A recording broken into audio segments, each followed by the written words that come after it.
So the Chicago Bears just got a report that we all needed to hear, and this video is going to be a little different because typically when you have a player that you've invested draft capital in, a player who was potentially a starter on your team and did start some games, and he's on the roster bubble, might not make the 53, it's usually a bad thing, right?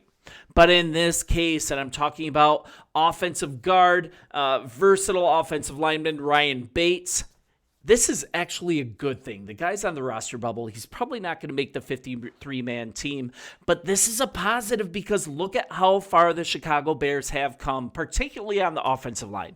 There's no longer players that it's like, hey, I hope he can be our center, or I hope he can hold it down at guard. That is done, and Bates is being labeled as a cut candidate. You're looking at him being a restricted free agent with the Buffalo Bills in 2022. That's when GM Ryan Bates began his pursuit.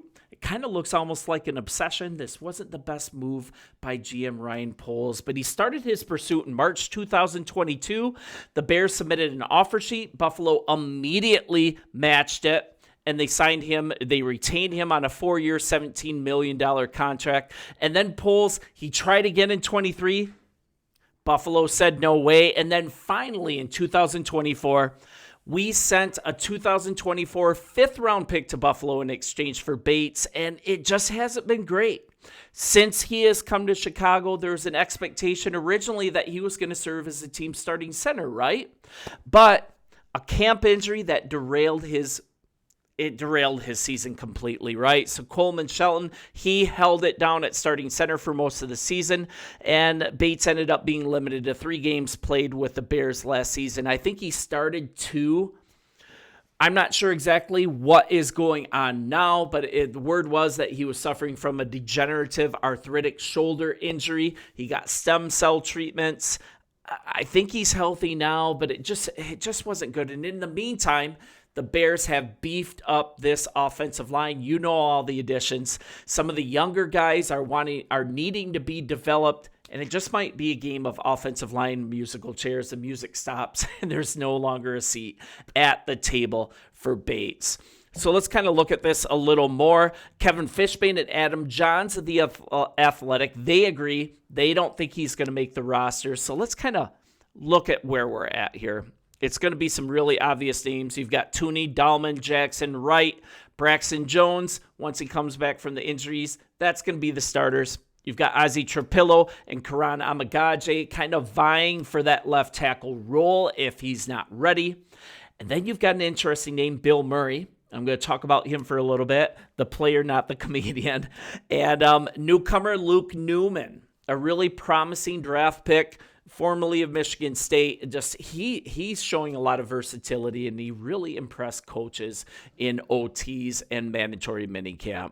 So kind of looking at this a little bit, as you know, Tooney, Dahlman, Jackson came together on this team to combine with Darnell Wright and Braxton Jones. And Johns and Fishbane, they have all 3 of these guys making the roster as well. Braxton Jones, Karan Amagaje, Ozzie Trapillo, obviously. But the interesting name is Bill Murray and rookie Luke Newman. And there's also a guy that nobody's really talking about either, and I'm talking about Ricky Stromberg. That's a name that came onto our radar last year. He is on the Chicago Bears roster presently. A really promising draft pick, particularly at center by the Washington Commanders. Almost said Redskins. Didn't quite work out. He ended up being in San Diego, I believe. You can check me on that. And then San Diego released him, and Chicago kind of made a sneaky move regarding his contract and brought him into town. So he's also a dark horse to make this roster as well. What I'm saying is that there's so much competition here. And if we look at it a little more too, I think we have a front office that's looking on predominantly focusing on youth, building up these younger players. And also these players have to be a scheme fit. Completely different offensive line scheme by head coach Ben Johnson, but also offensive line coach Dan Rouchar. And Bates, I think he's just going to find himself as the odd man out. He's 28 years old. All of these issues There's also the matter of position as well. He primarily played at right guard, and that's a position that former All-Pro Jonah Jackson is going to occupy. And also looking at his PFF grades, not great. This tells a lot of the story. Not even mediocre. Bates was graded 98th out of 136 guards in pass blocking, 64th, roughly average, out of 136 guards in run blocking, gave up 1 sack, 3 pressures, but it was only on 68 pass blocking snaps. That's not great. And also cutting him is probably a smart economic move as well. The Bears probably have no plans to pay him another contract. If he's released now, he's set to make $4 million this upcoming season. That helps the cap, and it's also, there's hardly any dead cap hit. And this is also to give kudos to GM Ryan Poles on how he's managed these contracts. Only a $500,000 dead cap hit on top of that. So just a really good, that was courtesy of Spot Track. Just a really good situation here. A 6'8", 315-pound Trapillo. We've got another huge body in Karan Amagaje. You guys know the book on him last offseason. Didn't really get an offseason. Didn't get any practice. Didn't even get any preseason work. Kind of thrown into the game by necessity. Didn't play well. He's as raw as they get. I really love that he's getting a lot of reps here in OTAs and in mandatory minicamp. The interesting name is Bill Murray. Exclusive right free agent. The Bears clearly value him, want to keep him around. He played just 24 pass block snaps for the Bears last season, but he kept the pocket clean. He didn't allow a single sack, not a single pressure, and he's a guy that the Bears need to keep around. There's no way that he's going to get bounced in favor of Bates when we get to these last offensive lineman spots. And then you're looking at Newman. 6th-round pick this year out of Michigan State, but a lot of promise. He's gotten a lot of positive reinforcement from Ben Johnson in the media and also in practice. And as a day 3 rookie, he's not going to face an easy time making the roster, but I definitely think he's going to. So now kind of covering that, there's a little bit of bad news. Colston Loveland. He might not be a full go from camp. I'm going to read directly from the news update. Bears coach Ben Johnson said Tuesday that he doesn't know if Loveland will be a full go at the start of training camp. This is from Kevin Fishbane as well. Loveland said that he should be ready, but Johnson, he didn't sound quite so sure. So we're looking at the 10th overall pick. Definitely limited during Chicago's offseason program, still with the shoulder that he's recovering from.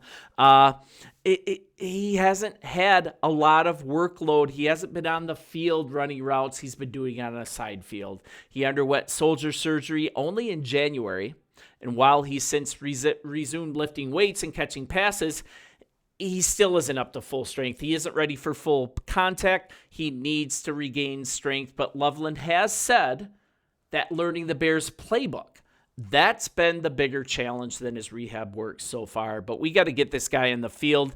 Really grateful that we still have Cole Kmet on this squad to kind of ease into that and make it a lighter lift as far as getting at least one tight end up to speed fully with full unrestricted reps to prepare for this season. So we're going to hope that Loveland is available to start camp, but it's very possible that he's not. So you guys, this has been great. I'm going to continue to give you Chicago Bears news on the daily. This is actually a really good thing that Bates is likely not going to make this roster.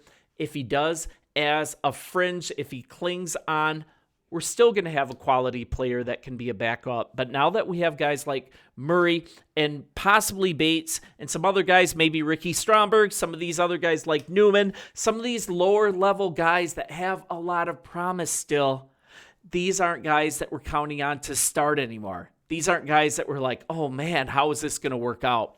The Bears have done such a phenomenal job revamping this line, and we should celebrate that. And while we shouldn't be happy, like these guys have families, this is their job, that someone isn't going to make a roster, we should be ecstatic that the Bears don't need them to, and definitely don't need them to start. So bear down, you guys. I'll continue to be here on the daily, and if you haven't already, subscribe. It's a huge blessing to me.